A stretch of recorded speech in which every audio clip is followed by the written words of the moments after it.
ওরা দু ভাই ছিল, দু ভাইয়ের মধ্যে কী নিয়ে ক্যাসাল হয়েছিল জানি না। তো ছোট ভাই বড় ভাই একটা থাপড় মেরেছিল, তার আগে তাই বাড়ি ছেড়ে চলে গেল।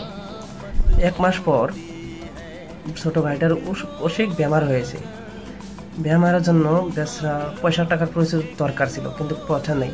তার বন্ধুর কথা মনে পড়লো, বন্ধুকে ফোন দিল, কিন্তু বন্ধুকে বললো বন্ধু কিছু টাকা লাগছিল, দেন আমার খুব বেমার। বন্ধু বলে দিল সরি यार मेरा पास कोई पैसा नहीं है। তো বন্ধু না করে দিল। তো আরেকটা বন্ধুর কথা মনে পড়লো, তো তাকেও ফোন করলো যে বন্ধু আজকে আমি বেশি ব্যাপার, আমার কারণে বেমার, আমার পয়সা শীত প্রয়োজন। এই বন্ধু না করে দিল যে আমার ঠিক কোনো টাকা পয়সা নেই।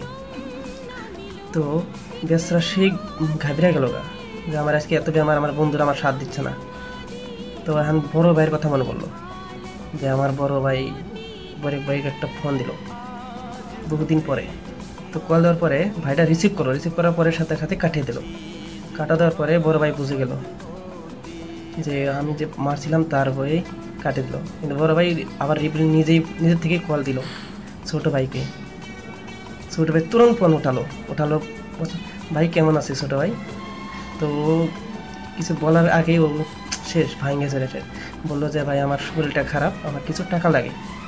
তো একই কেঁদে দিল। কিন্তু ভাইয়ের সোনার হাতে কোনো কথা নেই, থাকতে পারলো না, নিজের ভাই।